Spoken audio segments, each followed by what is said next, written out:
పవిత్రాత్మ స్వరూపులకు ప్రియాత్మ బంధువులారా, శ్రీమద్ భగవద్గీత షష్ఠోధ్యాయ అంటే 6వ అధ్యాయం. శ్రీమద్ భగవద్గీత షష్ఠోధ్యాయ అంటే 6వ అధ్యాయం, ఆత్మ సంయమ యోగం. ఆత్మ సంయమ యోగం ఇది మనకి సాధనకి అవసరమైనటువంటిది అన్నమాట. భగవంతుడు ఒక్క దాంట్లో ఒక విశేషాన్ని పెడుతూ ఉంటుంటారు. అర్థమైందా? మరి ఇక్కడ ఆత్మ సంయమ యోగం, దీన్నే ధ్యాన యోగం అంటారు కొంతమంది, అంటే ధ్యాన యోగాధ్యాయ అని. ఇంకా మరికొంతమంది అభ్యాస యోగాధ్యాయ అంటారు. ఇంకా కొంతమంది స్వరూప యోగాధ్యాయ అంటారు. కాబట్టి ఇక్కడ ఆత్మ సంయమ యోగ, ఆత్మ అనే పదం మనము అంతటా వ్యాపించినటువంటి ఏ పరమాత్మ అయితే ఉన్నదో దాని అర్థంలోనే మనం తెలుసుకుంటున్నాం ఇంతవరకు కూడా. కొన్నిటికి సమాన అర్థకాలు ఉంటాయి, అదే పదాల్లో విశేషంగా కొన్ని ఉంటాయి. ఇక ఇంకోటి ఏమిటి, నానా అర్థాలను ఉంటాయి అన్నమాట. అది ఒకే పదానికి అర్థాలు భిన్న భిన్నంగా ఉంటుంటాయి. ఇప్పుడు వనము అనేసరికల్లా మనకేం గుర్తొస్తుంది? వనం అంటే వనం వనం వనం అనగానే ఏమొస్తుంది అర్థం అందరికీ? తోట. ఇంతకుముందు ఒకసారి చెప్పుకున్నాం నానా అర్థాలు ఏమొస్తుంది అని. వనానికి నీరైన అర్థం కూడా ఉంది. ఇప్పుడు చూడండి, వాడికి పదం అదే ఇదేగా. ఒక గ్లాసులు వనం కొట్టరా అంటే మర్చిపోయిందేమో అనుకుంటాడు. నానా అర్థాల్లో అలాగుంటుంది అనమాట. అందుచేత దానికి అలాగని ఇప్పుడు ఇక్కడ ఆత్మ అనే పదము శరీరం అని ఒక అర్థం ఉంది, అంతఃకరణం అని అర్థం ఉంది. అప్పుడు అంతఃకరణంలో ఎన్ని ఉన్నాయి? మనకి 4 ఉన్నాయి. అంతఃకరణంలో ఎన్ని ఉంటాయి? 4. ఆ 4 రోజు చెప్పుకునే ఉంటుంటాం మనం. మళ్ళీ 4 అంటే ఇంకేం చెప్తారో చూద్దాం అనుకుంటూ స్వామీజీ ఈరోజు 4 అంటున్నారు కాదు, మన రోజు చెప్పుకుంటే అవి మనోబుద్ధి చిత్త అహంకారం. అంతఃకరణము ఒకటే, దాంట్లో 4 ఉంటాయంటే 4 ఉంటాయా? ఎప్పుడు ఉంటాయి 4? వృత్తిని బట్టి భేదం. ఇప్పుడు మనం ఈరోజు ఉపన్యాసానికి వెళ్దామా మాందామా, వర్షం ఎలా ఉంది, మేఘం ఎలా ఉంది అనుకుంటాం ఇంటి దగ్గర. ఈ సంకల్పానికి పేరేమిటి? మనస్సు. ఏ వర్షం పడిని ఏది పడిని వెళ్ళి తీరవలసిందే. అర్థమైందా? అంటే ఏమైపోయింది అప్పుడు? బుద్ధి. అది అనమాట. సరే, ఇక్కడ మనం చెప్పింది ఇలా చెప్తారు అలా చెప్తారు, ఆ విషయం ఇది ఈ విషయం తీస్తే చెప్తాం. ఇక నేను చూశాను, నేను వెళ్ళాను, నేను వచ్చానంటే అహంకారం. అందుకని ఇప్పుడు ఈ ఆత్మపదం చేత మనోబుద్ధి చిత్త అహంకారాన్ని తీసుకోవడానికి అవకాశం. అర్థమైందా? అలాగనే ఇక్కడ సంయమము అన్నాడు. సంయమం అనేసరికి ఆత్మపదం ఏమైంది? శరీరాన్ని స్వాధీనం చేసుకోవాలి అర్థంలో, ఇంద్రియాన్ని స్వాధీనం చేసుకోవడం అర్థం వస్తుంది ఆత్మపదానికి. అలాగనే మనస్సును స్వాధీనం చేసుకోవడానికి అర్థం. అందుచేత ఏ పరమాత్మ ఉందో ఇంకా దానికి సంయమం ఏమి లేదు. అది సిద్ధ వస్తువు, అది సాధ్య వస్తువుకే సంయమం, కానీ సిద్ధ వస్తువుకేమీ లేదు. అందుచేత ఆత్మ అంటే ఇక్కడేంటి? మనస్సు అని మనం తీసుకోవాలి. అందాక మనస్సంయమ యోగం. మనస్సుని మనం ఏం చేయాలి? సంయమం చేయాలి. సంయమం అంటే ఏమిటి? సమ్యక్తు యమ ప్రయత్నే. అర్థమైందా? సం ఉపసర్గ పూర్వక యమ ప్రయత్నే అన్నటువంటిది ధాతు. అందుచేత దీన్ని చక్కగా సంయమనం చేయాలన్నమాట, ప్రయత్నం చేయాలి. మనం ప్రయత్నం లేకపోతే ఇది కుదరదు. దాన్ని ఇంకొక అర్థం ఏమిటి? నియమించుట అని అంటాం. సంయమాన్ని ఏమంటాం? నియమించుట. ఒక వ్యక్తిని ఒక డ్యూటీలో నియమిస్తారు. అలాగనే మన మనస్సుని నియమించుకోవాలి మనమే. ఎడిపోతే అడిపోకుండా దానికి ఏది కావాలో అందులోను. అలాగనే మన ఇంద్రియాలని నియమించుకోవాలి. కనబడిన విషయాలు ఏందో పోకుండా చూసుకోవాలి. అలాగే మన బుద్ధిని నియమించుకోవాలి. ఏది కనబడితే దాన్నే స్థిరం చేసుకోకూడదు. అర్థమైందా?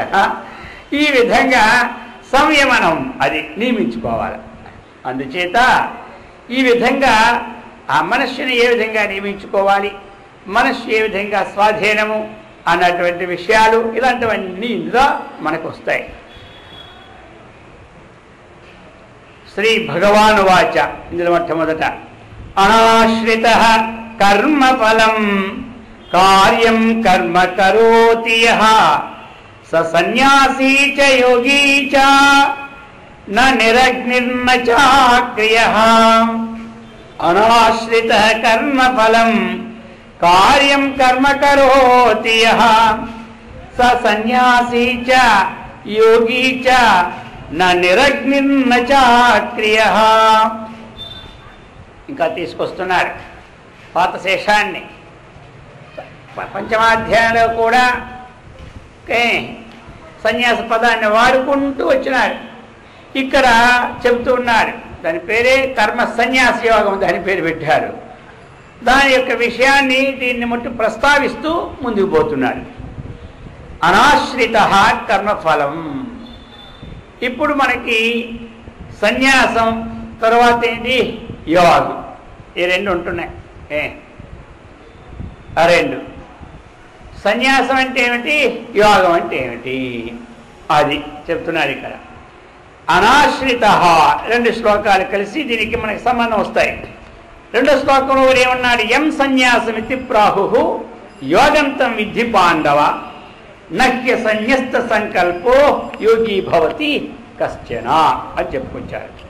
మరి మొదటి శ్లోకంలో అనాశ్రిత కర్మఫలం కార్యం కర్మ కరోతి యః. ఇది మొదటి నుంచి వస్తూనే ఉందన్నమాట. ఏదో భాషలో పెడుతూనే ఉన్నారు. అర్థమైందా? ఒకే మాటికి అంటుంటే ఈ మాట అనుకుంటాం, కొత్త పాట వచ్చేసరికి ఎదుగు కొత్తది అనుకుంటాం. అర్థమైందా? మొదటి నుంచి నిష్కామ కర్మ అంటుంటే వింటూనే ఉన్నాం కదా. చెప్పిందే చెప్పినట్టు ఉంటాయి. ఇక్కడ ఏం చెప్పారు మరి? అనాశ్రిత అని మార్చారు. అదే అర్థము, పదం మార్చారు. ఆశ్రిత అంటే ఆశ, ఆశించడం. ఆశించడం. దేన్ని ఆశించడం? మనం ఏ కర్మనైతే చేస్తూ ఉన్నామో తత్ఫలాన్ని ఆశ్రయిస్తే ఏమంటారు? వాడు ఆశ్రిత. అది ఆశ్రిత జన రక్షక అంటామా లేదా మనం? కాబట్టి ఎవరైతే ఆయన ఆశ్రయించినారో ఆ జనులందరినీ కూడా తక్కిస్తాడు. ఎవరు? పరమాత్మ. ఆ విధంగా ఆయన పేరు వచ్చింది, ఆశ్రిత జన రక్షక అని. ఇక్కడ ఆశ్రితము అనే దానికి కర్మ ఫలాన్ని ఆశ్రయించినటువంటి వారికి అని అర్థం. ఇక్కడ ఏం చెప్పాడు? అనాశ్రిత. ఎవరైతే కర్మఫలాన్ని ఆశ్రయించకుండా ఉంటారో, అర్థంగా దాన్ని ఆశ్రయించుకుంటా ఉంటారో ఉండి మరి అలా ఏం చేయాలి? కార్యం కర్మ కరోతి యః. ఎవరైతే కార్యం అని రాగానే మనకేం తెలియాలి? యోగ్యమైన కర్మనే కార్యం అంటారు. అయోగ్యమైనటువంటి కర్మని ఎప్పుడు కార్యమని అనాలన్నమాట. కర్తం యోగ్యం కార్యం అన్నమాట. కాబట్టి కార్యం, కర్మ అనే శబ్దానికి అర్థం ఏమిటి? క్రీతి ఇది కర్మ. ఏది చేయబడుతున్నదో దానిని కర్మ అంటాం. మనం కూర్చుంటే ఒక కర్మ, నిలబడితే ఒక కర్మ, తింటే ఒక కర్మ, ఇస్తే ఒక కర్మ, ఇవ్వకపోతే ఒక కర్మ. అర్థమైందా? ఈ విధంగా కార్యం కర్మ కరోతి యః.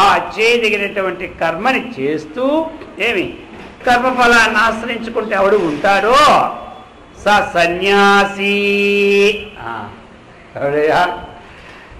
స సన్యాసి చాపెట్టారు కదా. స యోగి. సన్యాసి ఆయన్ని అంటారు, యోగి ఆయన అంటారు. ఇప్పుడు మన సన్యాసమే కావాలి అంటే ఇల్లు వాళ్ళకి వదిలితేనే సన్యాసే. ఇల్లు వాళ్ళకి వదిలితే సన్యాసే. ఇల్లు వాకులు వదలను కూడా సన్యాసి అంటారా అని మళ్ళీ సందేహం. అర్థమైందా?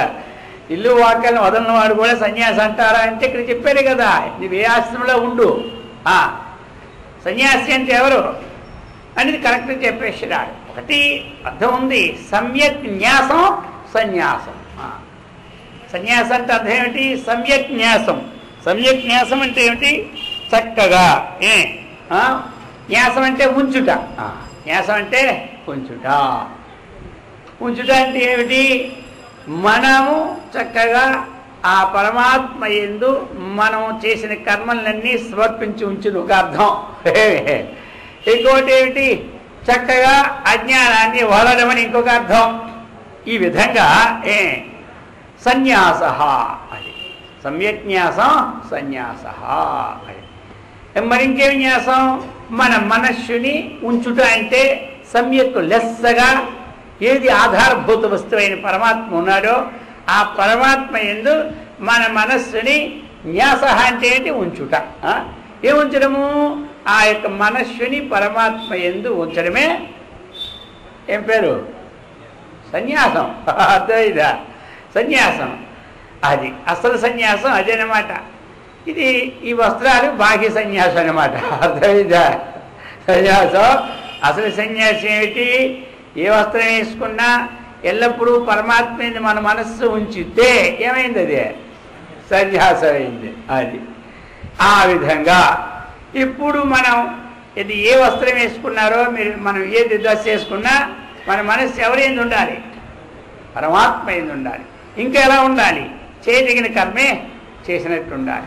ఆ కర్మఫలాన్ని భగవంతుడికి అర్పణం చేసిన ప్రతి వ్యక్తి పేరు కూడా ఏం పేరు? సన్యాసి. ఆయన్ని యోగి అంటారు. అర్థమైందా? యోగి అంటే కదా సర్వకర్మ ఫలత్యాగే యోగి. యత్కరోషి యదస్నాసి యజ్జుహోషి దదాసి ఎత్తు యత్తపస్యసి కౌంతేయ తత్కర్షమదర్పణమని మనకి ఆ 9వ అధ్యాయంలో చెప్పబోతారనమాట. అందుచేత ఆ విధంగా మనం చేసే సమస్త కర్మలో భగవదర్పణ బుద్ధితో చేస్తే ఆయన యోగి అయిపోయినాడు. మరి అతన్ని ఎవడు యోగం ద్వారాగా అంతఃకరణ శుద్ధి చేసుకొని ఆ తెలుసుకోదగిన విషయాన్ని తెలుసుకుంటూ ఉన్నాడు, సన్యాసి అయిపోయినాడు. అందు యోగి సన్యాసి ఈ రెండు అర్థాలు కూడా ఒకటేనయ్యా చెప్తున్నాడు. కర్మఫలాన్ని ఆశ్రయింపక కర్తవ్య కర్మలను ఆచరించేవాడే నిజమైన సన్యాసి. అంతేగాని కర్మలను వదిలేసి ఎక్కడికి వెళ్ళిపోవడం సన్యాసి కాదు. ఇంకా చెప్పాడు నిరగ్నిన్న చాక్రియ. ఇది అందుకని ఒక్కొక్క వాక్యం అందరికీ చెప్తే లోకంలో అంటుకున్నట్టే ఇస్తూ ఉంటుంటాడు భగవంతుడు. ఊరికి కాదు, ఆయన ఎవరిని విడిచిపెట్టాడు. ఆయనకి అందరూ ఒక్కటే, అందరూ ఏ విధంగా లైన్లోకి వస్తారని ఇస్తున్నాడు. ఇక అందుకు ఇచ్చాడు. నా నిరగ్ని నచా అక్రియ. నచాక్రియ చెప్పినాడు. ఎలా అంటే అక్రియ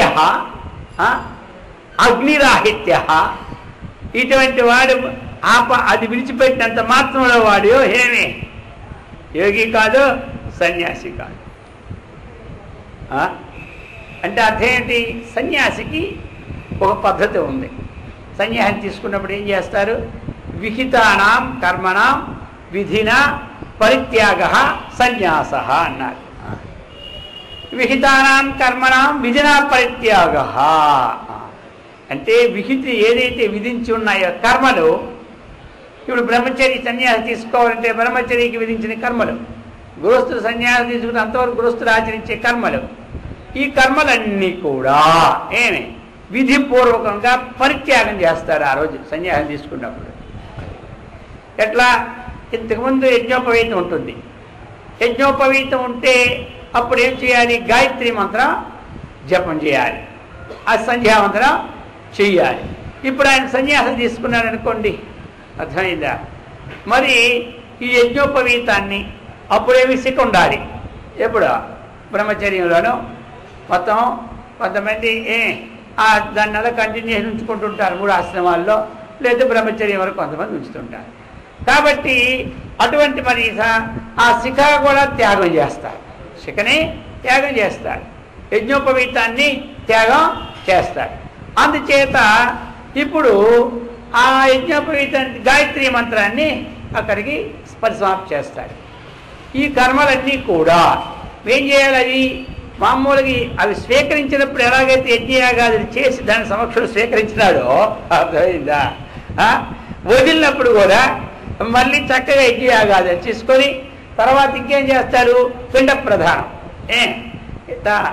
తల్లిదండ్రులకి అందరికీ పెట్టుతారు అప్పుడే, ఎప్పుడు? ఆ రోజే సన్యాసం అప్పుడే తనకు కూడా పెట్టు. సన్యాసికి పిండం పెట్టాలా ఏం పెట్టాలనే నియమం ఏమీ లేదు. ఆత్మపిండం ఆ రోజే పెట్టేస్తారు. ఆయన కర్మకాండ సిద్ధాంతం దూరంగా ఉన్నటువంటి శ్రవణ నిధ్యాసాలు కావాలి కాబట్టి, అర్థమైందా?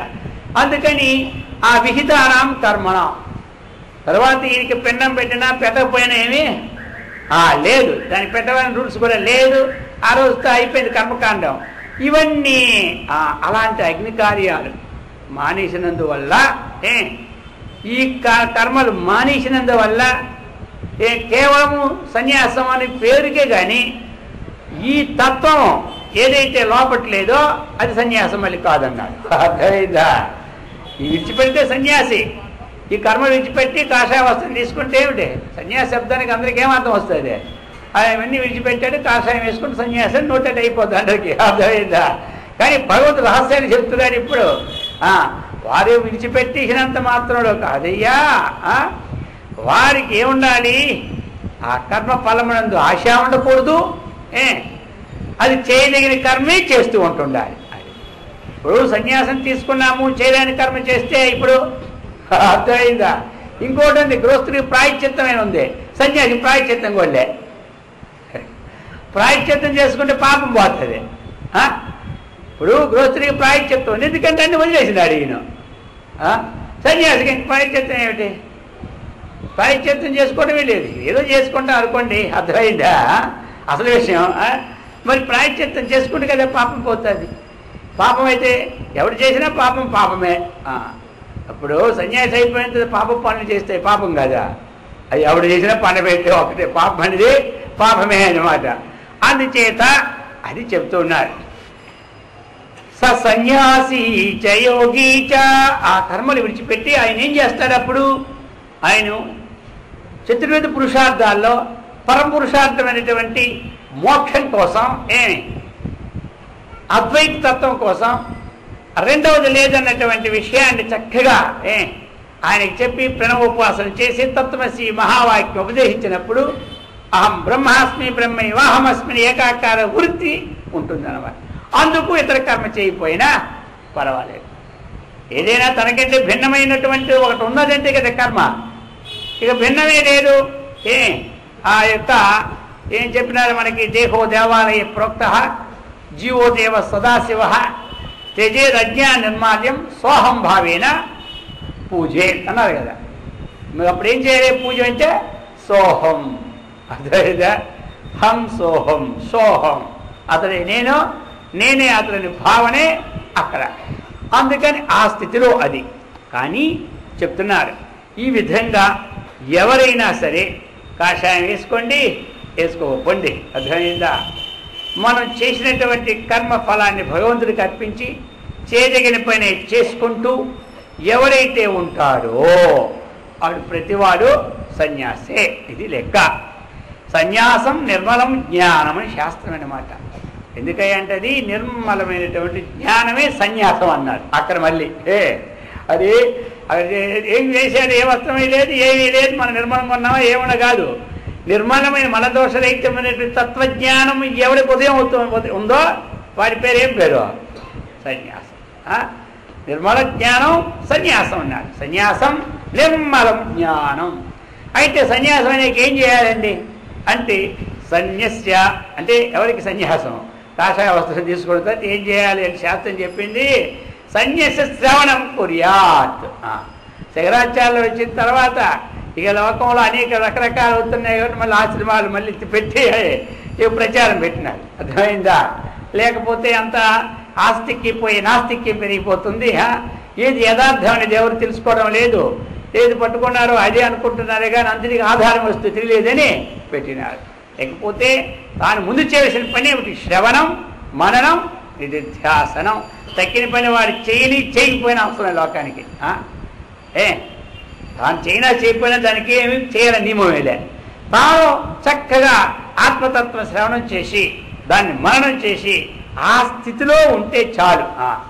ఉన్నాడంటే ఆ సత్య ధర్మ పరిపాలన ఆత్మ స్వాతంత్రాన్ని సంపాదించుకొని ఉంటే ఆయన బాగుపడతాడు, ఆ గ్రామం బాగుపడుతుంది, ఆ దేశం బాగుపడుతుంది. అర్థమైందా? ఇది అన్నమాట. సరే, ఇక మళ్ళీ ఖాళీగా కూర్చోవడం ఎందుకు? అందుకని లోకంలో ప్రచారం చేసినా చేయకపోయినా ఇదేమే ప్రచార విధి లేదు. అది ఆచార్య శంకరాచార్యుల వారు వచ్చిన తర్వాత మాత్రం దీన్ని ఇలా కూర్చుంటే లాభం లేదు.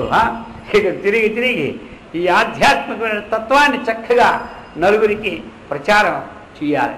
అయితే పూర్వం ప్రచారం చేసే వాళ్ళందరికీ కూడా వారి నిష్ఠాగరిష్ఠులే చేసినారు.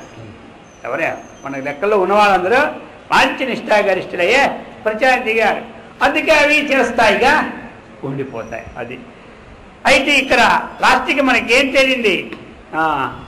ఏ విధంగా మనము ఈ చేయగలిగిన కర్మలు చేయాలి, కర్మఫలాన్ని ఆశ్రయించుకుంటా ఉండాలి.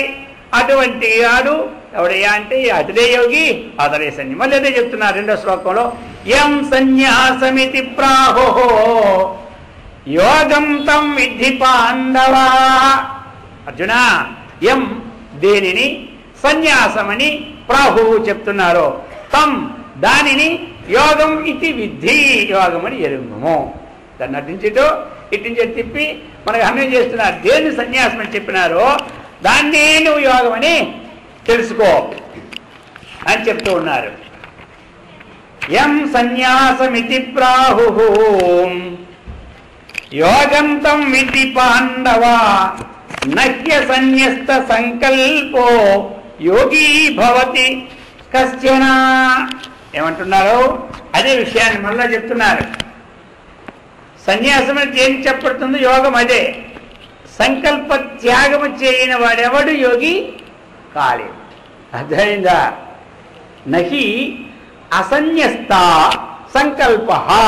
ఏమి అంటే ఎవడైతే సన్యస్తం అంటే ఏమిటి? విడిచిపెట్టడం. ఏ విడిచిపెట్టడము? సంకల్పాన్ని ఎవడైతే త్యాగం చేస్తూ ఉన్నాడో అటువంటి వాడు ఏమి ఆయనే యోగి కావాలి అన్నా, సన్యాసి కావాలి అన్నా ఏం చేయాలి? సంకల్పాన్ని త్యాగం చేయాలి. అది అన్నమాట. ఏమయ్యా సన్యాస శబ్దానికి త్యాగం అని అర్థం కదా. సన్యాసం అంటే విడిచిపెట్టడం అర్థం కదా. ఏది విడిచిపెట్టాలి? ఇక్కడ సంకల్పాన్ని విడిచిపెట్టాలి. సంకల్పాన్ని చెప్పినాడు ఇక్కడ. నకి అసన్యస్త సంకల్ప. అది సంకల్పాన్ని ఎవడైతే విడిచిపెడుతున్నాడో, ఎవడు విడిచిపెట్టలేదో వాడు యోగి కాలేడు, సన్యాసి కాలేడు. ఎవడు విడిచిపెడుతున్నాడో వాడు యోగి కాగలడు, ఇంకా సన్యాసి కూడా కాగలడు. అయితే మరి సంకల్పం ఉండొద్దా? మళ్ళీ ప్రశ్న అర్థమైందా? సంకల్పం అన్నటువంటిది చేస్తాం మనం సంకల్పం. ఆ సంకల్పం ఎలా ఉండాలి మనకి? మలిన సంకల్పమా శుద్ధ సంకల్పమా ముందు ఆలోచించుకోవాలి. మనకు కలిగిన సంకల్పం అనేది ఒకటి మలిన సంకల్పం, 2 శుద్ధ సంకల్పం, 3 నిస్సంకల్పం. అర్థమైందా? అందులో ఆ సంకల్పం ఎలాంటిది? మలిన సంకల్పం. మలిన సంకల్పము అంటే ఏమిటి? వ్యావహారికమైన విషయాలతోనే ఉంటాడు, పారమార్థిక విషయమో ఉండదు. ఒకటి. రెండవది అది శాస్త్రమైనటువంటి, అందులో 2 ఉంటాయి, నిషిద్ధము ఉంటాయి. అది కొంత పర్సెంట్, ఇది కొంత పర్సెంట్ ఉంటుంది. అవిహితము ఉంటుంది, నిషిద్ధము ఉంటుంది. అందులో పూర్తిగా నిషిద్ధం కాదు, పూర్తిగా విహితం కాదు. శాస్త్ర విహిత కర్మ సంకల్పం ఉంటుంది, శాస్త్ర నిషిద్ధ కర్మ సంకల్పం ఉంటుంది. ఇదేమైపోయింది? మన సంకల్పం. ఇది ఎన్నాళ్ళు మనకున్న సంపూర్ణమైనటువంటి విజ్ఞానాన్ని పొందలేం. అందుకని ఏం చెప్పాడు? రెండో, ఈ సంకల్పం ఉన్నటువంటి వాడు ఆ సంకల్పాన్ని మార్చుకోవాలి. ఎవరికైతే వ్యుత్థాన నిరోధ సంస్కారయోహో, దాన్నే పతంజలి మహర్షి వ్యుత్థాన సంస్కారములు అన్నారు. వీటిని నిరోధ సంస్కారం అంటే వాటిని నిరోధించినటువంటి ఇప్పుడు సంకల్పం మనకి కలిగింది. ఈ సంకల్పం పక్కవన్నాడు, నీ సంకల్పం ఏమి సంకల్పం ఇది, నీకు హాని ఇతరులకు హాని అన్నాడు. ఇప్పుడు దాన్ని నిరోధించే సంస్కారాన్ని ఇతరులకు హాని కలగకుండా ఉండేటువంటి ఆలోచన చేస్తే ఏమవుద్ది, అది నిరోధ సంస్కారం అంటారు. ఇతరులకి హాని కలిగిన ఉందో అది ఉత్థాన సంస్కారం. అలాగనే ఈ మలిన సంకల్పం ఏమిటి, ఇతరులకు హాని కలుగుతా అది అన్నటువంటిది ఏమిటి ఆ సంకల్పం, అదే మలిన సంకల్పం. ఇతరులకి హాని కలగకూడదు నా వల్ల అన్నటువంటి భావం ఉంటే ఏమైంది, శుద్ధ సంకల్పం. రోజు మనం ప్రార్థన చదువుకుంటామా, నా వలన నా వాక్కు చేత కానీ నా కాయం చేత కానీ దేని చేత ఇతర జీవులకి నష్టము కలుగున్నట్లు ప్రసాదింపని మొక్కుతున్నాం లేదా మనం, అర్థమైందా? ఇదే సంకల్పం, ఇది శుద్ధ సంకల్పం మనకి, అదే అనమాట. కాబట్టి ఇలాగ రావాలి. స్వాముల వారు ఒక కథ చెప్పేవారు. సంకల్పం ఎలాగంటే, ఒక ఇద్దరు అన్నదమ్ములు ఉన్నారట. ఆ ఇద్దరు అన్నదమ్ములు కూడా బాగానే ఉన్నారు. కొంతకాలం అయిన తర్వాత ఎప్పుడైనా ఎన్నాళ్ళైనా వేరు తప్పదు అంటారు కదా శాస్త్రం, అర్థమైందా? సరే వాళ్ళిద్దరు వేరే అయిపోయినారు.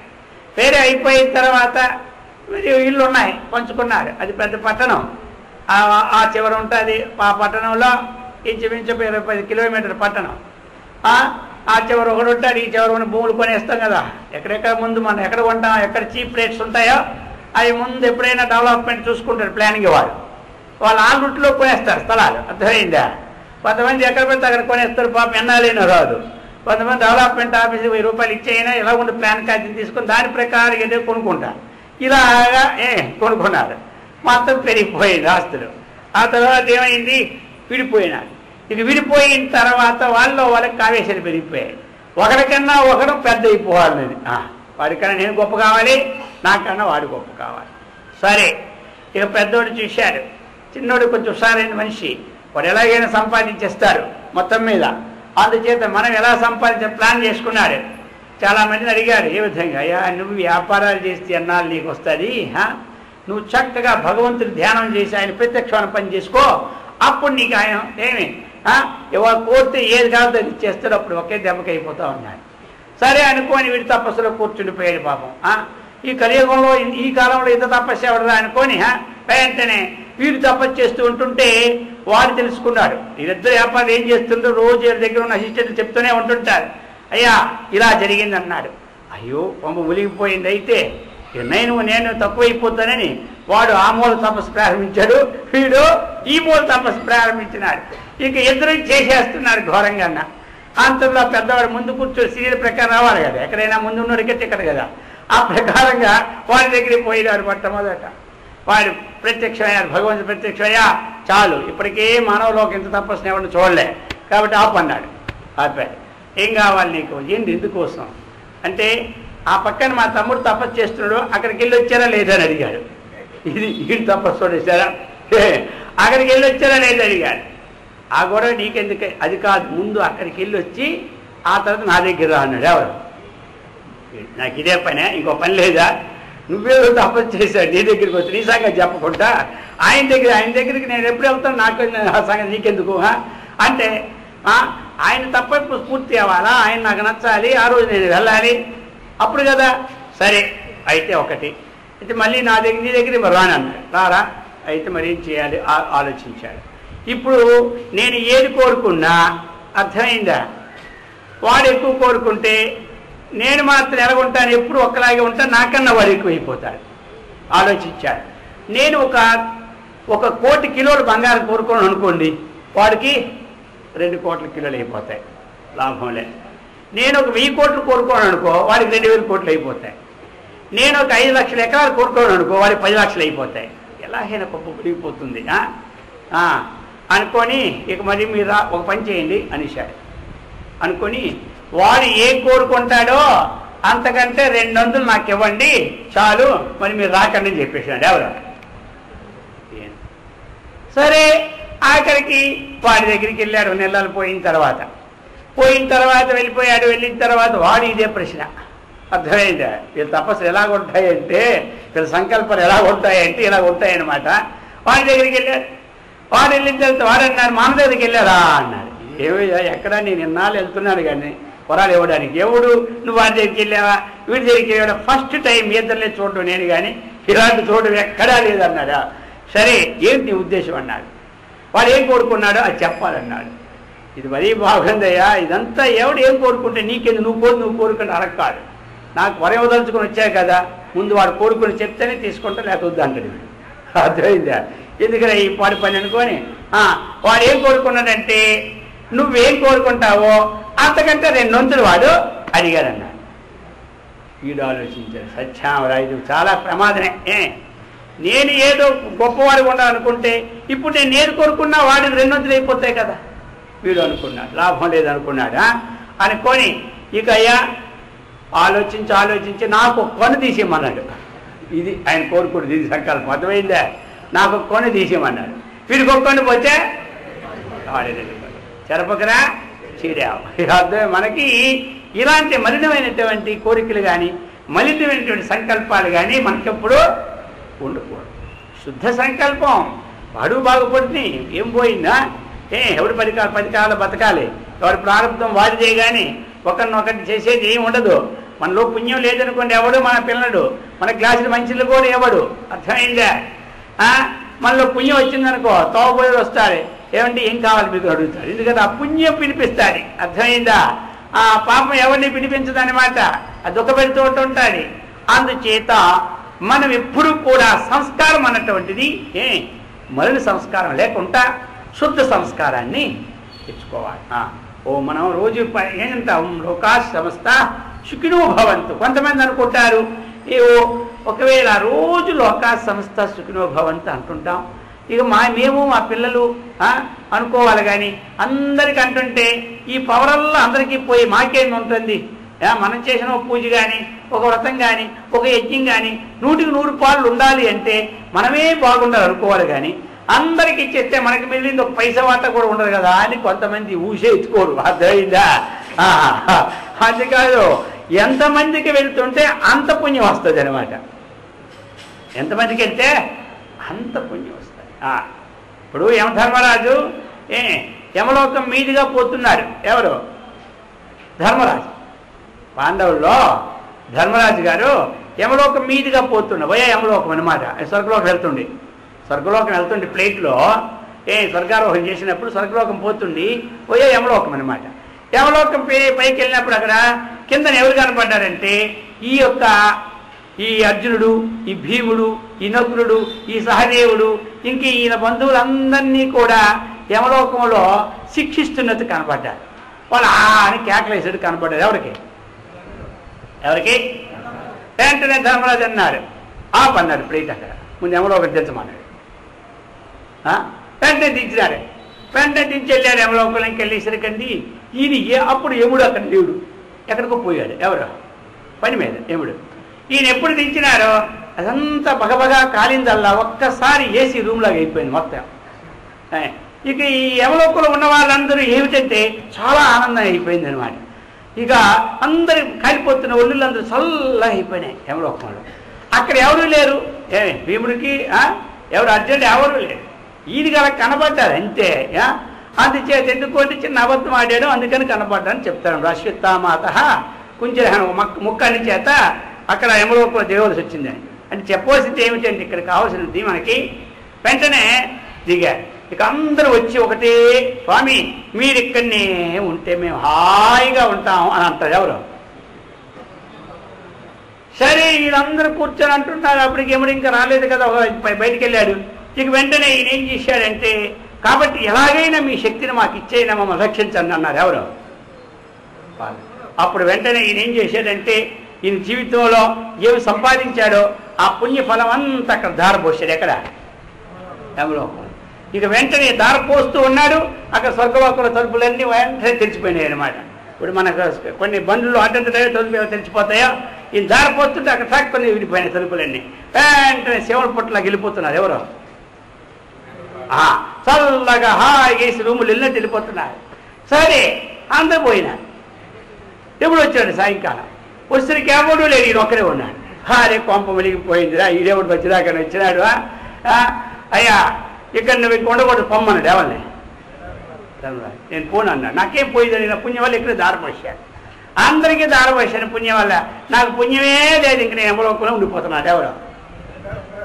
అప్పుడు ఆయన అంటాడు, నువ్వు ఈ పుణ్యం దారపోసేసిన బట్టి ఏమైందంటే, ఎక్కడైతే దేశకాల బలం జ్ఞాప్తవా సర్వకార్యాలు సాధేత ఆ దేశంలో ఆ కాలంలో ఆ సమయంలో ఎవరు పోసినాడో అది ఇప్పుడు ఏమైంది, నువ్వు ఇంతకుముందు చేసిన పుణ్యానికి 10,000 సంవత్సరాలే ఉందా స్వర్గంలో, ఎక్కడ చేసినా కదా ఇప్పుడు 20,000 సంవత్సరాలు స్వర్గంలో నువ్వు ఉంటావు. అది అక్కడ నువ్వు 20,000 ఇప్పుడు పుణ్యం పెరిగిపోయాడు, ఎవడైపోయింది ఒక్క నిమిషం కొన్ని ఉండకూడదు, ఇలాంటి ఇక్కడ ఉంటే నాకు ముప్పు వెంటనే పొమ్మని ఎవడు. ఇది అనమాట. అందుచేత మనం ఎప్పుడు కూడా నలుగురికి బాగుండాలని అనుకుంటే మనకేం నష్టం రాదు, హాయిగా ఉంటాయి. ఇంకోటి చూడండి, నూతిలో నీళ్లు తీస్తుంటేనే ఓడుతుంటాయి, ఆ నూతిలో నీళ్ళు ఇలాగున్న ఓడవు పాడు లేదు, కంపు కట్టి బురద పెట్టి కొనాలి పోతాయి. అలాగనే మనం ఏమి ఉన్నంతలో మనము ఆ ధ్యానము జపము త్యాగము చేసుకుంటూ ఉండాలి. ఇది చెప్పారు శాస్త్రం. అందుచేత ఈ విధంగా శుద్ధ సంకల్పం చేసుకొని కొన్నాళ్ళకి అయిపోతుంది నిస్సంకల్పం. జ్ఞానం ఎప్పుడు కలిగిందో సంకల్పమే లేదు, మనం ఏం సంకల్పం చేసుకునే పని లేదు. అర్థమైందా? మనకి మనం ఉన్న కర్తవ్య కర్మ చేసుకొని పోతుంటే చాలు. కర్తవ్య కర్మ చేసుకొని పోతూ ఉంటాం అనుకోండి చాలు. మనకి అప్పటికప్పుడు ఆలోచన చేసుకోవాలి, పనులకి అవసరం లేకపోతే ఎట్లా అంతే, అంతవరకే పెట్టుకోవాలి. అందుకని కేవలం కూడా సంకల్ప త్యాగం చేయకపోతే ఎవడు యోగికోవాలన్నాడు. 6 వృక్షోర్మునేర్ యోగం కర్మ కారణముచ్యతే యోగారూఢస్య తస్యైవ శమత్కారణముచ్యతే. ఇప్పుడు చెప్తున్నారు, ఎవడు ఏ పరిస్థితికి వచ్చిన తర్వాత ఏం పని చేయాలా అని చెప్తున్నాడు భగవంతుడు. ఇప్పుడు 6 వృక్షోర్మునేర్ యోగం కర్మ కారణముచ్యతే. 6 వృక్షు ముని అని ముని పేరు పెట్టారు. అటువంటి మునికి కర్మ కారణం ఉచ్యతే. ఎవరైతే యోగా రూఢ స్థితిని పొందగోరినటువంటి మనసుడైన ముని అనమాట. ఇది ఎవడు ఆరూఢయితం ఇచ్చుహు 6 వృక్షు అనమాట. ఒక నిచ్చెన ఎక్కుతూ ఉన్నాడు, ఆ ఎక్కుతున్నవన్నీ ఏమంటాడు ఆరూఢుడు. 6 వృక్షు ఆ పైకి వెళ్ళడానికి ఎక్కుతున్నాడు అనమాట ఇతడు. అలాగని ఇప్పుడు మనకి ఏదైనా ఒక మంచి పనిని నేర్చుకోవాలని ఉద్దేశం ఉండి అందులో ఇచ్చ ఉండి ఆ ట్రైనింగ్కి వెళ్ళామనుకోండి, మనం మన ఏమంటారు 6 వృక్షు అంటారు.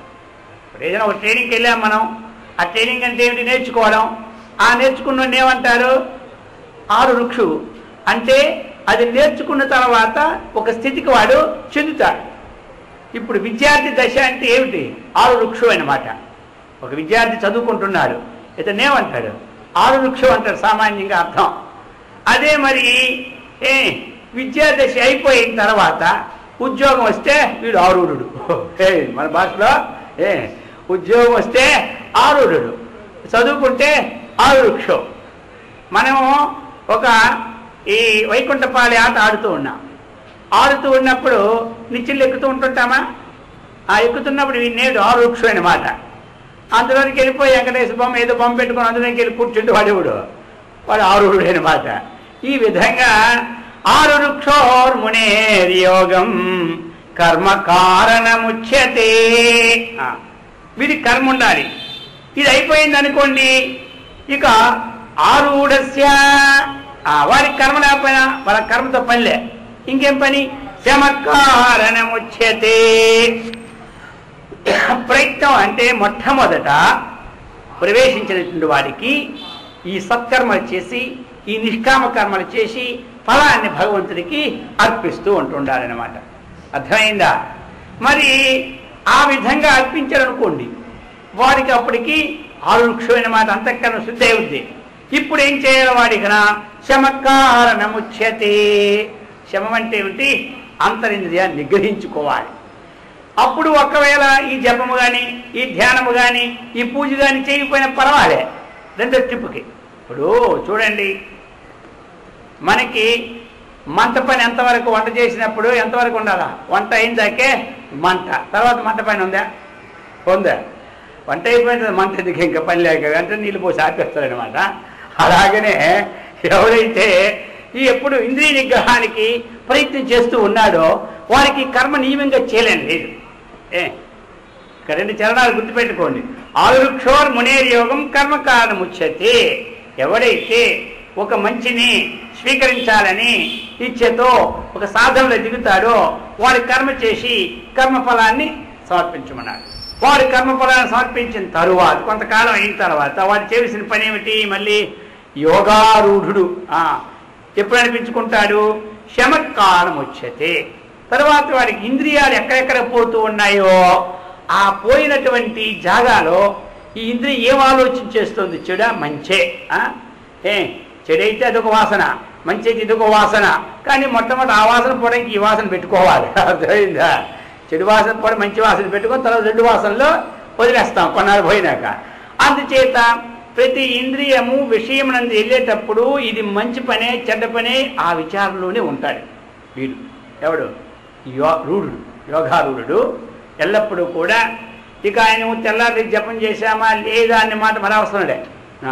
మళ్ళీ ఎలాగానే శబ్దం, అయ్యో ఈ శబ్దం దగ్గరికి వెళ్తే మళ్ళీ మన చికాకు వస్తుంది, ఈ శబ్దాన్ని మనం చెవి దగ్గర రాకుండా చేసుకోవాలని కొంతమంది ఏం చేస్తారు? చెవులో ఏం పెట్టుకుంటారు? ఊడలు పెట్టుకోండి. ఇది పెట్టుకోవడం ఆ డ్యూటీ, జపం చేసే డ్యూటీ లేదు. అర్థమైందా? లేదు. విన్నాడు, విని విని విని ఇది మనకు అవసరం లేదు, ఇది మనకు అవసరం లేదు అంటుంటే ఏంటది? చెవు వింటదే. చూస్తూ ఉన్నాం, ఏం కొల్లా నీకు కనపడదా? ఎందుకు చూస్తున్నావు? ఏం లాభం? అది ఎందుకు చూస్తున్నావు అని ఇప్పుడు మనం ఎప్పుడైతే దాన్ని అంటూ ఉన్నామో ఆ కడ్డి కూడా సిగ్గు వస్తుంది. చిచ్చి ఇక నేను మా చూడకూడదు, ఏం చేస్తుంది? ఇది అనమాట వీడికి తర్వాత విషయం. ఏది అవసరమైన విషయమో, ఏది అవసరం లేని విషయమో, ఏది జ్ఞానానికి మనకి ప్రతిబంధక విషయమో ఆ విషయాల నుంచి దూరం చేసుకోవడానికి చేసిన సాధనే శమ సాధన. వాడు జపం చేసినా పర్లేదు, తర్వాత ధ్యానం చేసినా పర్లేదు, ప్రతి ఇంద్రియము విషయంతో సంబంధపడి అందులో లంపడబడుతుందా, దాంతో దూరంగా ఉంటుందా అన్నటువంటి చూసుకోవాలి. అది అనమాట. అయితే ఈ రెండిట్లో వదిలి వెళ్ళడం కష్టమే. జపం చేసిన వాడు జపంలోనే ఉంటాడు కానీ అటుపక్క వెళ్ళాలంటే వీడి భయమే. అర్థమైందా? అందుకే చెప్పాడు, అయ్యా వంట అయిపోతుంది మంటతో పని అని. ఒక ఉదాహరణ. ఇంకోటి ఒక ఆయన ఏం చేశాడంటే పాపం బాటసారి వస్తూ వస్తూ వస్తూ ఒక దిగుడు బావి ఉంది అక్కడ ఉంటే ఆ బావిలో గబాల్ని దిగా నీళ్ళు తాగుతామని. అది మెట్లు 4-5 ఉంటాయి. ఇక అక్కడి నుంచి ఏమవుతుంది? ఉంటుంది లోపలికి వద్దు. వీడు గొప్ప జారిపోయినాడు, జారిపోయి లోనికి వెళ్ళిపోయాడు. ఇక లోనికి వెళ్ళిపోయిన తర్వాత ఇక వాటితో ఈత రాదుగా కొట్టుకుంటున్నాడు. అంతలో ఒక ఓడ ఉంది, ఆ చెట్టు ఓడ అక్కడ పడి ఉంది, ఆ పైనుంచి ఓడ. ఆ ఓడ పట్టుకొని మెల్లగా అలా ఉన్నాడు. ఇంకోటి బాటసారి పోతూ చూశాడు, ఏదో ఆ నూతి వైపు. వీడు అలా పట్టుకున్నాడు.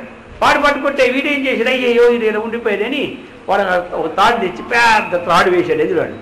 అందులో వేసిన తర్వాత అయ్యా ఈ తాడు పట్టుకో అంటాడు. వాడంటాడు, అయ్యా నాకు ఇంతవరకు ఈ ఊడ రక్షించింది కదా, ఇప్పుడు ఊడ వదిలి తాడు ఎలా పట్టుకోవాలంటాడు వాడు. అర్థమైందా? ఇంతవరకు ఈ ఓడే నాకు కాపాడిన 3 గంటలు పెట్టి ఇప్పుడు ఓడ వదిలి తాడు పట్టుకోవడం ధర్మమా అంటాడు వాడు నోట్కిందన్నా. అయ్యా నీకు అంతవరకు అది ఇప్పుడు బయటికి రావాలి అంటే ఏమిటి తెలుసా? అది పట్టుకో, ఇది వదిలి పట్టుకోవడమే నీకు ధర్మం అని గట్టి బోధిస్తే అలా అనుకోని ఎంతగా ఉంటారు అక్కడ. దానికి బయటికి రావాలా వద్దా? ఇది అనమాట. అందుచేత వెంటనే వీడు తాడేసి పట్టుకున్నాడు.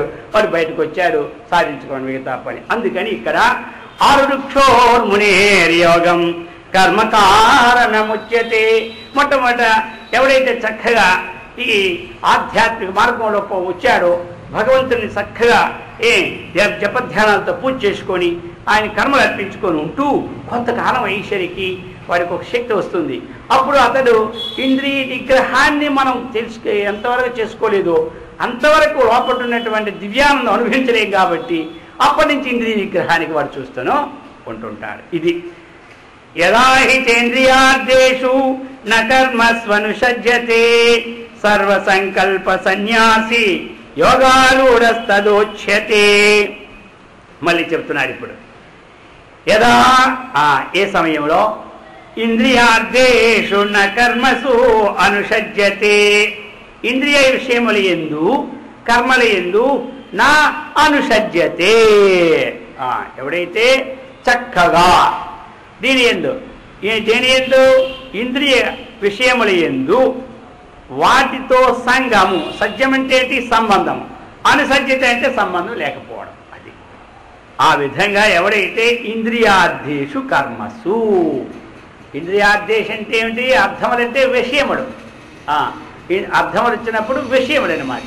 అంటే శబ్దస్పర్శాది రూపరసగంధాది విషయముల యందు నా అనుసజ్జతే, దాంట్లో అనుస్యూతమై దాని యొక్క సంబంధం లేకుండా ఎవడైతే ఉంటున్నాడో, ఇంకా సర్వసంకల్ప సన్యాసి, ఇంకేమీ అక్కర్లేదు.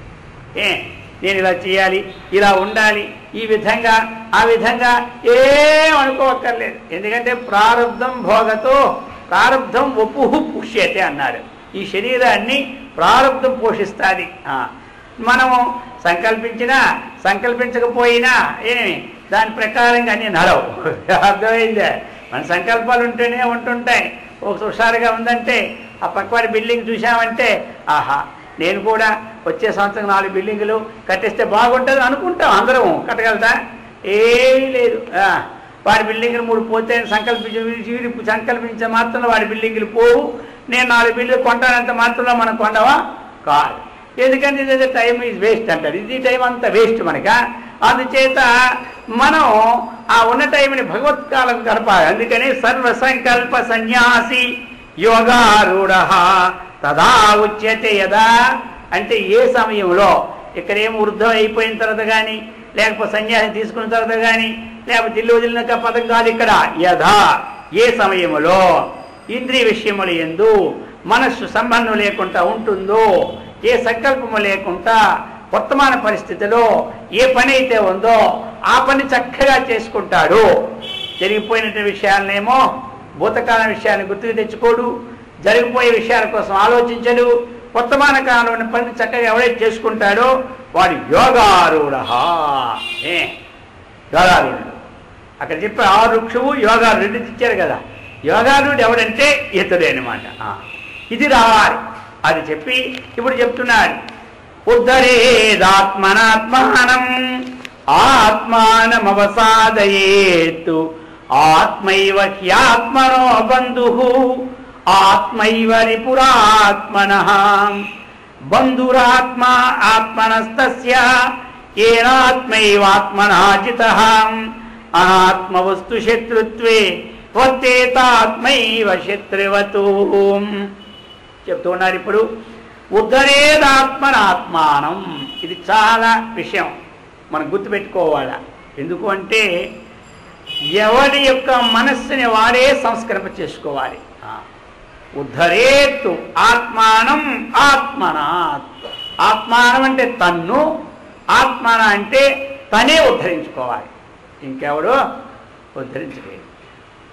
ఎక్కడా కూడా లోకంలో ఎవరైనా ఏ సహాయమైనా మనం చేయగలరు, కానీ ఈ ఆత్మోద్ధరణ ఎవరికి వాడే ఉద్ధరించుకోవాలి. మనం ఆత్మతత్వాన్ని తెలుసుకోవాలంటే మన అంతఃకరణం ద్వారా తెలుసుకున్నప్పుడే మనకి బంధ విముక్తి అవుతుంది. ఎవరో ఇంట్లో తెలుసుకున్నంత మాత్రంలో మనకి ముక్తి అవుతుందంటే కాదు. ఒకటి, ఇంట్లో వాళ్ళు మాత్రం మనం ఉన్నా లేకపోయినా వాళ్ళు ఇంట్లో పుణ్యకర్మలు చేస్తూ ఉంటుంటే, ఎవరికో దానం ఇస్తూ ఉంటే బియ్యం కానీ పప్పులు కానీ ఉప్పులు కానీ చింతపండు కానీ తోటకూర కానీ, అర్థమైందా? ఆ పుణ్యం మాత్రం ఇంట్లో ఉన్న వాళ్ళందరికీ వస్తుంది. మనం ఉన్నా లేకపోయినా ఇంట్లో మనం ఆఫీస్కి వెళ్ళిపోతాం, ఇంటి వాళ్ళు కాస్త ఎవరికో 1 కేజీ బియ్యం ఇస్తారు. ఆ పుణ్యం ఆ ఒక్కరికే కాదు, మొత్తం అందరికీ ఆ పుణ్యం పోతూ ఉంది. అది కానీ జ్ఞానం మాత్రం ఎవరిది వారిదే. ఇది మాత్రం ఎవరిది ఒకరికి కాదు. అదేమిటి స్వామి అంత పక్షపాతం లోకంలో అలాగుందా అంటే, సరే ఇంట్లో 4 కొడుకున్నాడు ఒక ఆయనకి. ఒక ఆయన చక్కగా ఎంపీపీ డాక్టర్ చదువుకున్నాడు, మంచి బ్రహ్మాండ ఆపరేషన్ చేస్తూ ఉన్నాడు. మా అన్న డాక్టర్ అని చెప్పి వీడు ఆపరేషన్ దిగాడంటే ఏమవుతాడు? వాడు నీ చేతి మాత్రం వైకుంఠ యాత్ర అయిపోతాడు. అర్థమైందా? ఈ జ్ఞానం మాత్రం ఎవరిది వారిదే. సామాన్య లౌకిక జ్ఞానం ఎవరిది వారికి ఉంటే, ఇక ఆధ్యాత్మిక జ్ఞానం ఎవరికూడదే? ఎవరిదో చెప్పాలా? అర్థమైందా? ఆధ్యాత్మిక జ్ఞానం ఎవరిదో అని చెప్పాలా? అందుకని ఈ జ్ఞానం సంపాదించుకునే మోక్షం లేదు. అందుకే చెప్పారు శంకరాచార్యుల వారు, ఎవరికి కొంతమంది వస్తారు, అయ్యా నేను నిన్ను ఉద్ధరించేస్తాను అంటాడు. ఏం ఉద్ధరిస్తాడు? నేను ఉద్ధరించడానికి వచ్చాను అంటాడు అని చెప్పడము ఆచరణ పెట్టినంత వరకు ఆయన పని అయిందా. ఇప్పుడు మనం స్టేషన్లో దిగినట్టనే మనకి తెలియదు ఎక్కడ ఈ వరదరాజు గుడి. అయితే ఆయన చెబుతాడు నువ్వు అలాగ పో, ఆ బ్రిడ్జి దగ్గరికి వెళ్ళు, అట్నుంచి వెళ్ళు, పొలాల్లో చెబుతారు అంతవరకే. చెప్తే నడిచేది ఎవరితో వచ్చేదేవుడు, బండి మీదో వచ్చేది ఎవడు? మనమే. ఇంకా అదే పనే, అదే ఎవడు అందరూ తీసుకోలేక తీస్తుంటాడా వాడు? చెప్పిన తర్వాత ఈ ప్రయాణం చేసేది ఎవరు? మనమే. ఇంకా ఏం చెప్పారు? ఎవరైనా వచ్చి నేను నీలో ఉన్న అజ్ఞానం నేను తీసేస్తాను అంటాడు అనుకోండి, అర్థమైందా? నీకు నేను డైరెక్ట్గా మోక్షం ఇచ్చేస్తాను అంటాడు అనుకోండి గురువు గారిని వచ్చి. ఈ మాటలు నమ్మకూడదు, అర్థమైందా? ఆయన ఇచ్చేది పుచ్చుకొని ఇది సీరియలా ఏం చూడడానికి? ఈ ఫిల్మా? ఏం లేదు. ఇది అలాగంటే అది ఏమిటంటే వారి యొక్క ప్రేమ చేత, వారి యొక్క కరుణ చేత మనకి మార్గంలో వెళ్ళడానికి తగిన శక్తి ఇస్తారు, అంతవరకే. కానీ అలా అంటే ఒక విషయం చెప్పారన్నమాట. ఎలాగంటే ఎవరైనా అలాగ అన్నారు అనుకోండి, మీకు చేస్తాం, ఇంకోళ్ళు వస్తారు మీకు ఉద్ధరిస్తాం, మాకంతా తెలుసు, కానీ మాకు ఒక 5 లక్షలు ఇవ్వాలంటారు అనుకోండి. 5 కాదు 10 కాదు, రూపాయి ఇచ్చినాడు ఉద్ధరించేవాడు కాదు. ఇదేం చూపెట్టేది కాదు ఆత్మ ఇలా ఉందని, ఇదేం కాదు. అందుకే శంకరాచార్య అన్నారు అలా అడిగినడుకోవటానండి. మనకి ఇప్పుడు ఆకలి ఇస్తూ ఉంది, కానీ నోరల్లా పుండైపోయింది, నోరల్లా పుండైపోయింది. ఎవరు ఉద్ధరిస్తామన్నాడే వాడిని తినమానండి, వీడి కడుపు నిన్నట్టు చేయండి. ఎవడు ఉద్ధరిస్తామని వచ్చినాడో ఆయన బాగానే ఉన్నాడు కదా, ఆయన తింటూ ఉంటుంటే చెప్తాడు నేను తింటూ ఉంటాను, నీ కడుపు నిండుతాదని అన్నాడు అనుకోండి.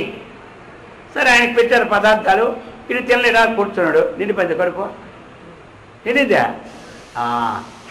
ఉట్టికి ఎక్కడ వాడు స్వర్గానికి ఎక్కుతాడు, ఇదే మాట అనమాట, అర్థమైందే? ఇక్కడ ఎదురుగా ఉండి ఆయన తింటేనే ఈయన కడుపు నిండలేదు, ఇప్పుడు ఆయన ఈయనకే మోక్షాన్ని ఇస్తాడు. ఎవరికి రోగం వచ్చిందో, ఇంట్లో రోగం వచ్చింది అనుకోండి, భార్య భర్తలో ఒక భర్త గారికి డాక్టర్ గారి దగ్గరికి వెళ్ళారు, మందు పచ్చము స్వీకరించి, ఈ పచ్చం దీనికి వంకాయ కూర కానీ ఏమి గుమ్మడికాయ తింటే ఈ రోగం బాగుపడదు, బ్రాంతి తాగితే ఏమి బాగుపడదు అని చెప్పారు అనుకోండి, అర్థమైందా? మరి ఏం చేయాలి ఇప్పుడు? ఎవరికి పచ్చం ఆతిచ్చారో వాడే ఏమి ఉండాలి. ఇంట్లో ఆయనకి వంకాయ కూర పడదు కాబట్టి మీ వంతు నేను పచ్చం ఉంటానండి, మీరు మందు తినండి అంటే ఎలాగ ఉండదు?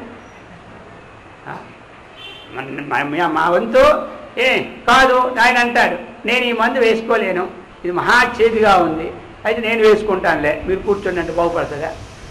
ఎవరికి రోగం వచ్చిందో వాడే మందు వేసుకోవాలి, ఎవరికి ఆకలేసిందో వాడే తినాలి, ఎవరికి పథ్యమో వాడే ఆచరించాలి. అందుకే అర్జునుడికి చెప్తున్నాడు, అర్జున ఉత్తరేదాత్మనాత్మానం. మరి మీరు ఎందుకయ్యా అంటే గురువుడు శాస్త్రాలు అర్థమైందా?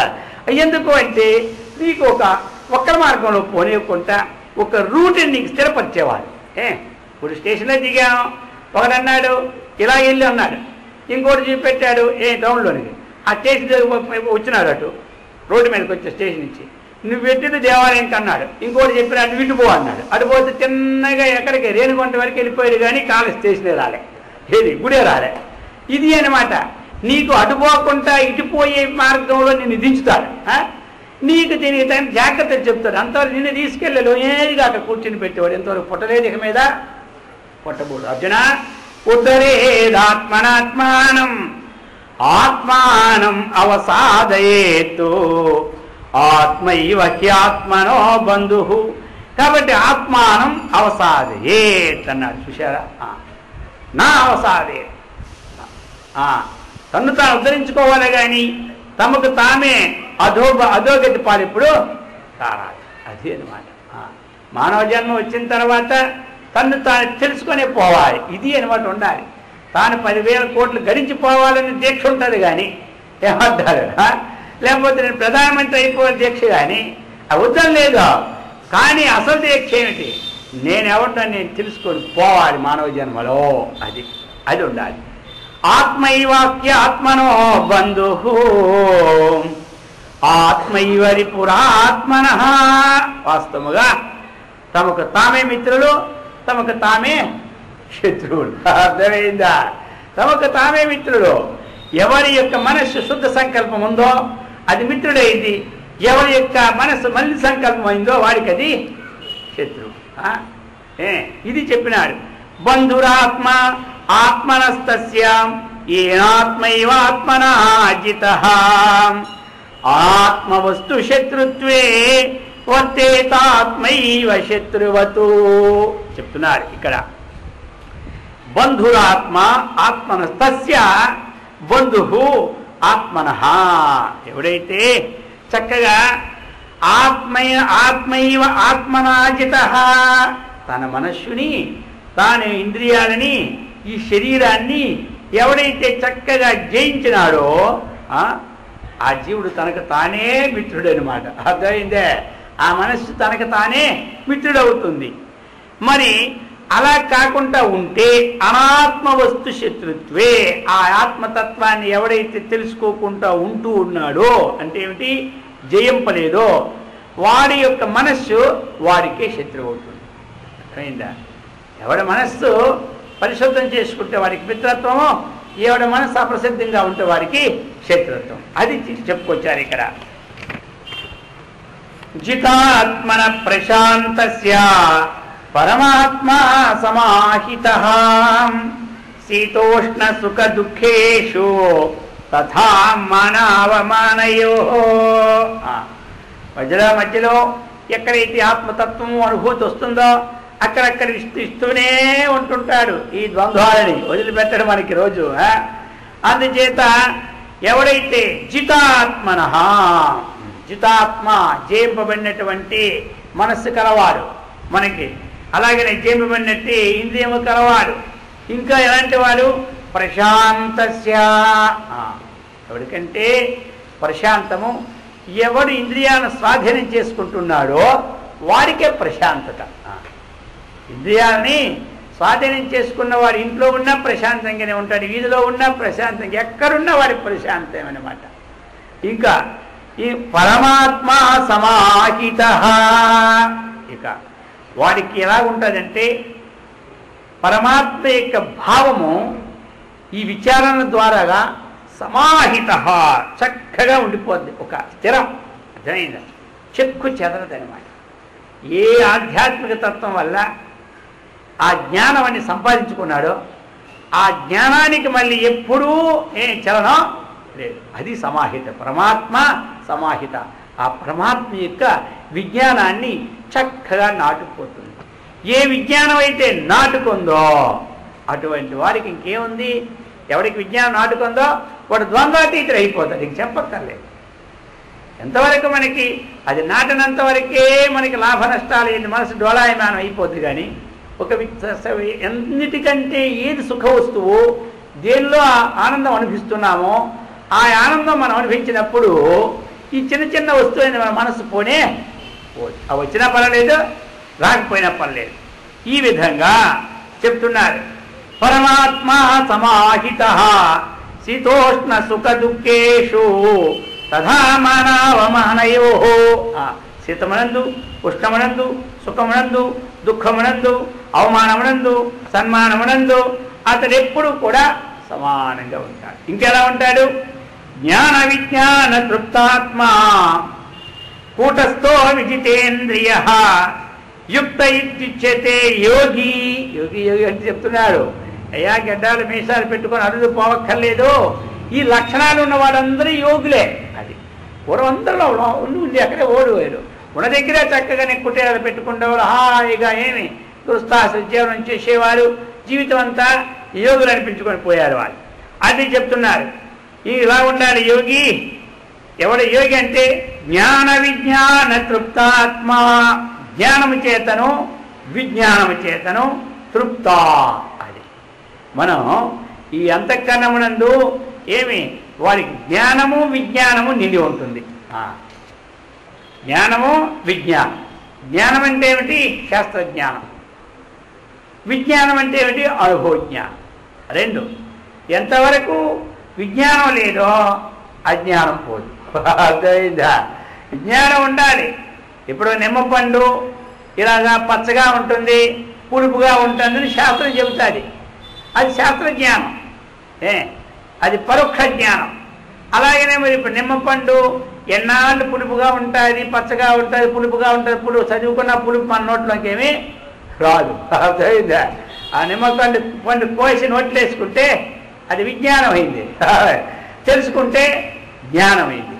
కాబట్టి ఈ జ్ఞాన విజ్ఞానాలు ఎక్కడ ఉండాలి? ఆ అంతఃకరణలో నిండి ఉండాలి. అది అక్కడే తెలుస్తుంది. ఇంకెక్కడ తెలుస్తుంది మనకి విషయమో? ఇది విషయమో ఆ విషయ అనుభూతి అన్నమాట. అందుచేత అటువంటి జ్ఞాన విజ్ఞానాన్ని పొందాలి. ప్రతి వారు ముందు తెలుసుకోవాలి. ఈ లోక సంబంధమైన జ్ఞానాన్ని తెలుసుకోవాలి, పారమార్థికమైన సంబంధ జ్ఞానాన్ని తెలుసుకోవాలి. ఈ రెండు తెలుసుకోవడమే జ్ఞానం. ఇక లోకంలో ఏ విధంగా నడవాలి అన్నటువంటి ఆచరణే విజ్ఞానం. అలాగనే పరమాత్మ స్వరూపాన్ని ఏ విధంగా మనం శీలించుకోవాలనేదే విజ్ఞానం. ఈ రెండింటి చేత తృప్తి కలిగిన వాడును కూటస్థ. వాడి చలనం ఉండదు. అర్థమైందా? కదపలేదు. కూటవత్తు తిష్టతీతి కూటస్థ అన్నారు. కూటస్థం అంటే ఏమిటి? మనం ఒక కంసాల వాళ్ళు చేస్తూ ఉంటుంటారు వస్తువులు అనమాట. ఆ వస్తువులు చేసినప్పుడు ఒక తింత కర్రబెట్టి మధ్యలో ఒక ఇనపది పెట్టుకుంటారు, దాని మీద కొడుతూనే ఉంటుంటారు. అర్థమైందా? టక్కుమని ఎన్నో రకరకాల పనులు చేస్తున్నారు దాని మీద. ఇవి మారుతాయి కానీ ఆ ముద్ద అది ఉంది కదా, ఇది ఇనపదే, అది మాత్రం కాదు, అలాగనే ఉంటాయి.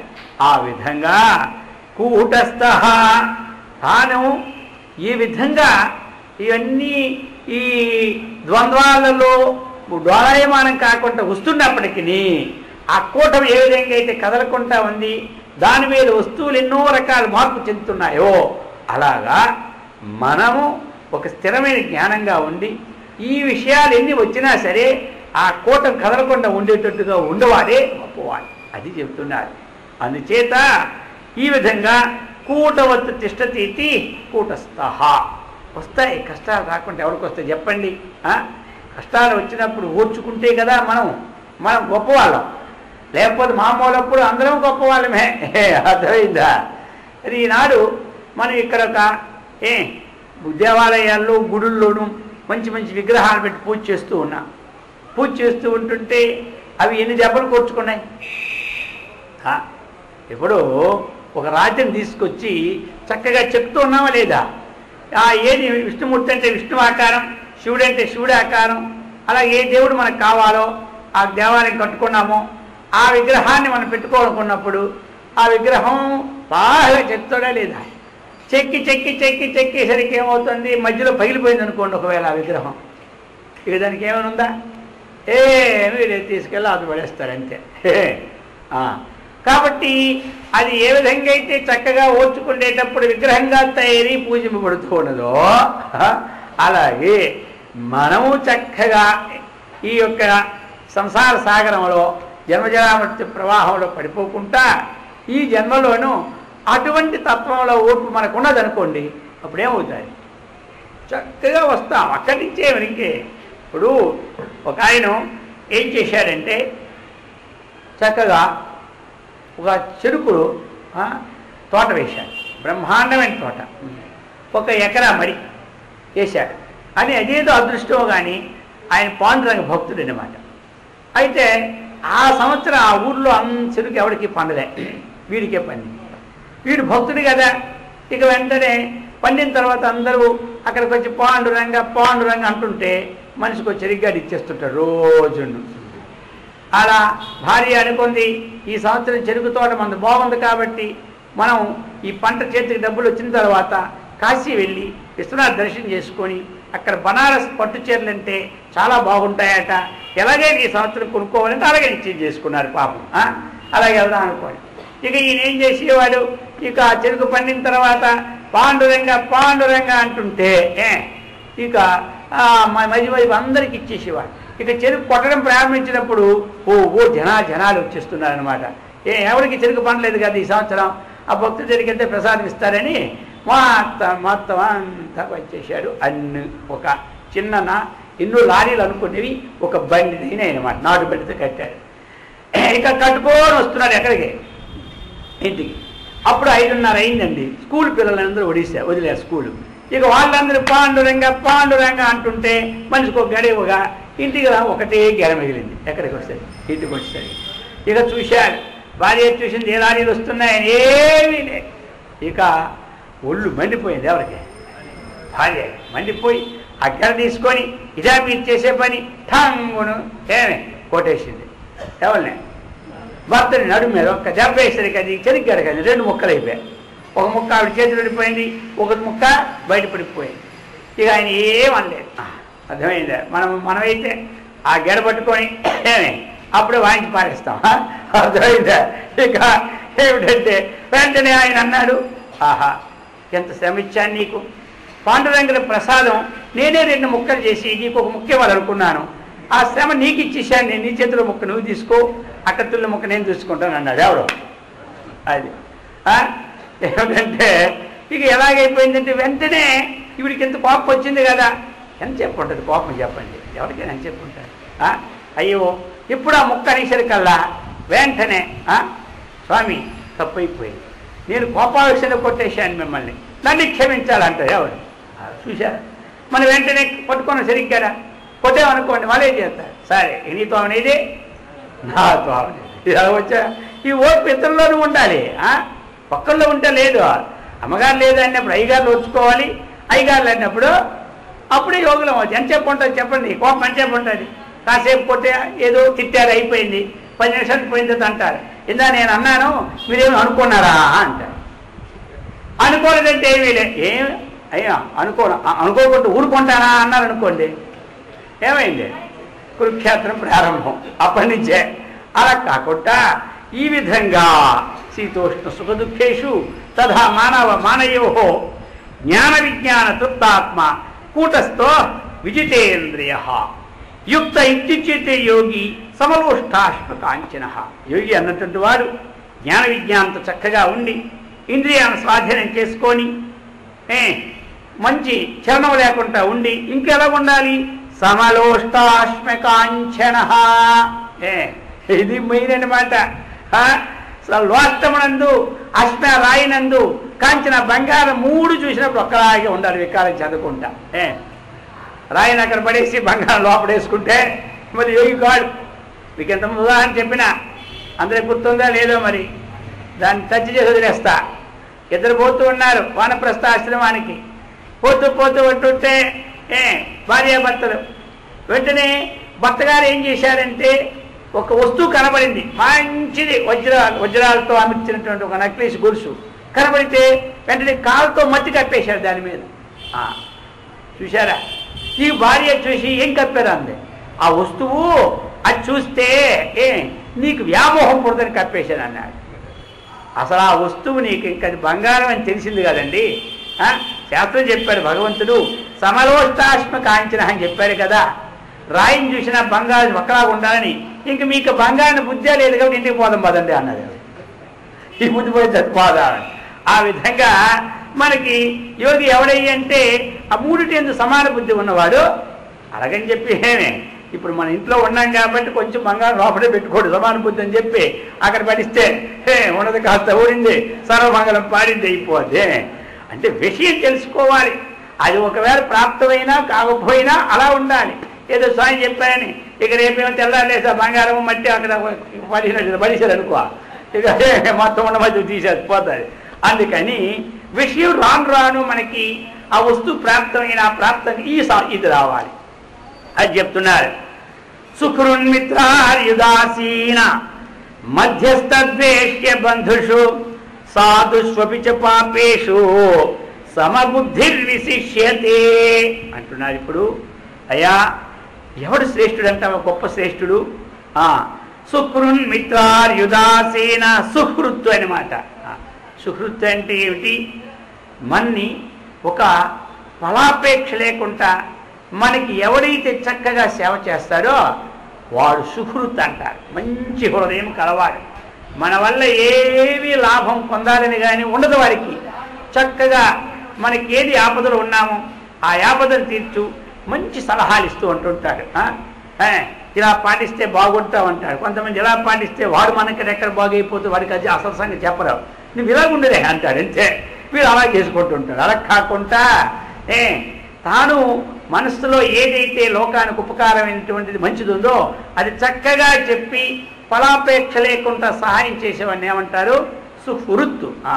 హృత్ అంటే హృదయము, సు అంటే మంచిది, అది సుహృతు. ఇంకా మిత్రుడు, వీడు కాస్త ఫలం ఆపేక్ష ఉంటేనే వీడి మిత్రత్వం, అర్థమైందా? లేకపోతే కొంతమంది ఎన్నాళ్ళు నాతో అంత బాగా ఉండేవారు కానీ ఈ మధ్యనే వదిలేశారు అంటాడు. ఆ మధ్యన బెల్లం ఉండేది కాబట్టి చేమలు వచ్చేవన్నమాట, అర్థమైందా? ఇప్పుడు బెల్లం అయిపోయింది, చేమలన్నీ రావు. ఇలా కొంతమంది అనమాట ఆ డబ్బులు ఉండి ఏదో అలాగే వెళ్ళినప్పుడల్లా 10 రూపాయలు 100 రూపాయలు ఇప్పించి సామాన్లు ఇప్పిస్తుంటుంటే అప్పుడంతా వంటుంటారు. అది పోయిందా? అక్కడ పోయింది పోయిందా, బెల్లం లేకపోతే చేమలు రానట్టుగా వీళ్ళు కొంతమంది ఉంటుంటారనమాట. నీళ్ళు వస్తే కప్పలు వస్తూ ఉంటుంటాయి, నీళ్ళు లేకపోతే కప్పలు రావు, అలాగనమాట. సరే, కొంతమంది ఏమి ఉదాసీన, కొంతమంది ఏం చేస్తారు? అనేది శత్రువు. శత్రువుల ఎందును సుకృతు నందును మిత్రుడు ఎందును కొంతమంది ఉదాసీనంగా ఉంటారు, పెద్ద పట్టించుకోరు. ఏదో ఒకటి చెప్తే చేస్తారు, లేకపోతే చేయరు. లేదు మనం ఏమనుకున్నప్పుడు ఏమనరు, అలాంటి వారి ఎందును. ఇంకా సాధుషు, ఎవరు? ఈ ధర్మాత్ములందరూ కూడా సాధువులు. అలాంటి సాధువుల ఎందును. మధ్యస్థుల ఎందును. కొంతమంది అటు ఇటుకి మధ్యనేమో ఒక మంచిగా చేయలేదు చూస్తుంటారు, వాళ్ళ ఎందును. ఇక ద్వేషించిన వారి ఎందును. అలాగనే బంధువులు ఎందును, సాధువులు ఎందును, పాపాత్ములు ఎందును. వీళ్ళందరూ కూడా సమబుద్ధి విశిష్యతే. ఎవడైతే సమానమైన బుద్ధి ఉంటాడో వాడు గొప్ప శ్రేష్ఠుడు అన్నారు. అందరి ఎందుకు కూడా సమానమైన బుద్ధి ఉన్నవాడు చాలా గొప్పవాడని చెప్పారు. చెప్పి యోగి యుంజీత సతతమాత్మానం రహస్యస్థితః ఏకాకీ యత చిత్తాత్మా నిరాశీర పరిగ్రహః. ఇక్కడి నుంచి కూడా ఇక ఈ శ్లోకం అయిన తర్వాత ఆ యోగ ప్రక్రియ చెప్పడానికి వెళ్తాడు. ఇంతవరకు ఇది ఒక సబ్జెక్ట్ పూర్తి చేస్తున్నాడు అన్నమాట. యోగి యుంజీత సతతమాత్మానం రహస్య స్థితః ఏకాకీ యత చిత్తాత్మా నిరాశీర పరిగ్రహః చెప్తున్నాడు. యోగి అయినటువంటి వాడు ఏం చేయాలి? సతతం యుంజీత. సతతం యుంజీత, శరీరాన్ని, ఇంద్రియాల్ని, మనస్సును ఎల్లప్పుడూ కూడా ఏం చేయాలి? అవి స్వాధీనపరచుకోవడానికి ప్రయత్నం చేయాలి. శరీరం ఎలా పెడితే అలా కూర్చోవడం, ఎలా పెడితే అలా ఇవ్వడం లేకుండా, మనస్సు ఎక్కడ పెడితే అక్కడ పోకుండా ఇంద్రియాలను ఏ విధంగా అయితే స్వాధీనం చేసుకోవాలో ఆ విధంగా ఆ స్వాధీనపరచుకున్నటువంటి వాడు రహస్య స్థితః. ఇంకా ఎలా ఉండాలి అతడు? ఒంటరిగా అంటే ఏకాంత ప్రదేశంలో చక్కగా, మనం ఏదో ధ్యానం చేసుకోవాలనుకున్నాం, దాని ప్రదేశం కూడా కొంత అవసరం ఉంటుంది అనమాట. ఆ విధంగా రహస్య స్థిత. ఏకాకీ యత చిత్తాత్మా. ఇంకా ఎలా ఉండాలి? ఒంటరిగా ఉండి యత చిత్తాత్మా, చిత్తమని మనస్సుని తన స్వాధీనం చేసుకోవడానికి ప్రయత్నం చేస్తూ నిరాశీ అపరిగ్రహ, ఆశారాహిత్యాన్ని చేసుకుంటూ పరిగ్రహ బుద్ధిని వదులుతూ ఆ పరమాత్మ యందు లగ్నం చేయమన్నాడు. అయిందా? ఎలా ఉండాలి అంటే అతడు ఇంద్రియ నిగ్రహాలని శీలించుతూ ఉంటుండాలి. తాను ఉన్న దాంట్లోనే ఏకాంతాన్ని ఎన్నుకోవాలి. ఎక్కడికో పోతే ఏకాంతమా? ఇప్పుడు ఎక్కడ ఏకాంతం లేదు, అంతా అనేకాంతమే. అర్థమైందా? ఉన్న దగ్గరే మనం చూసుకోవాలి. ఎక్కడికి పోయినా నలుగురు కలిస్తే ఏమైపోయింది? సంసారం అయిపోయింది. అర్థమైందా? పంచాయతీ అంటే 5 కలిస్తే పంచాయతీ అనమాట. అందుచేత ఎక్కడ లోకంలో అడిగిపోయామనుకోండి, అక్కడ పంచాయతీ ఉంటుంది. ఇక్కడ దానిని మనం చూసుకోవాలి. ఎవరు దేనికోసం వెళ్ళామో దాని సాధన చూసుకోవాలి. ఏకాంతం ఎక్కడ వస్తుందండి? ఒకటి మన సాధనలో కూర్చున్నాం, 3 నెలలు 2 నెలలు చేయాలనుకున్నాం. ముందు చేయవలసిన పని ఏమిటి? మనం ఎవరితో మాట్లాడుకొని నిశ్చయించుకుంటే అప్పుడు ఏకాంతం కుదురుతారు. అర్థమైందా? అది అందుచేత మనం అస్సలు